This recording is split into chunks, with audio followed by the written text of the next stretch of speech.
दमयंती दामले हे नाटक म्हणजे आपण हसता हसता थोडंसं समाजाला सत्य परिस्थिती दाखवणारं नाटक आहे. त्याची पेरणीच अशी केली आहे संतोष पवारनी, म्हणजे आपण रायटर डिरेक्टर. खरं तर संतोष पवार म्हटलं पाहिजे कारण तो सर्वेसर्व आहे. त्याला नाटकाची नस बरोबर कळते, प्रेक्षकांची नस बरोबर कळते. त्यामुळे हसता खेळता मनोरंजन करता करता करता एक बाळकडू पाजायचं जे समाजाला पुढे रचणारं असेल.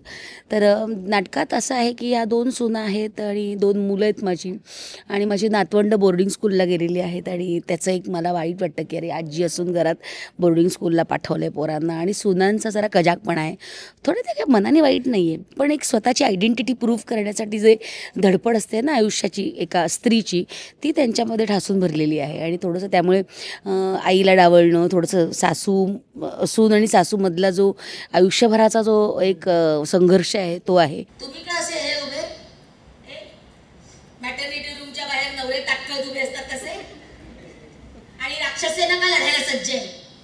काय झालंय? काय चेहरे पाडून ठेवलेत रे? भरल्या घरात कसं हसत खेळत असावं माणसानं. आई, आमचा हसणं घेण्याचा मूड नाहीये. अरे वा, मग वेगळाच मूड आहे का? मग पळा पळा बेडरूम मध्ये पळा. अरे निदान आपापल्या जोड्या तरी बनवा रे. काही झालं तरी प्रत्येक सासूला सून वाईटच वाटते, मुलगी कधीच होत नाही.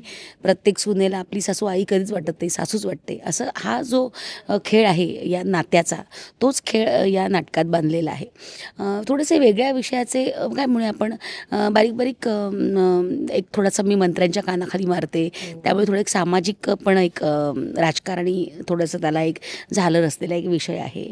आणि मग त्याच्यानंतर माझ्या वागण्यामुळे ते एक वेगळा निर्णय घेतात मला घराबाहेर काढण्याचा, पण तो कशा पद्धतीने, तो कसा हिलेरियस होईल याचं काम संतोषने अगदी खूप छान, संतोषदादाने अगदी खूप छान पद्धतीने रेखाटलं आहे.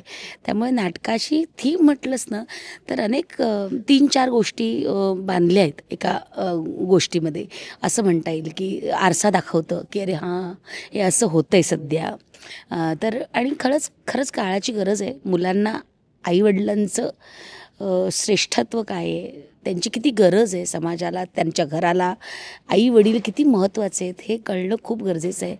कारण हल्ली पूर्वी कसं नात्यांना स्पर्श व्हायचा, हल्ली नात्यांना स्पर्श होत नाही. हल्ली फक्त मोबाईलला स्पर्श होतो.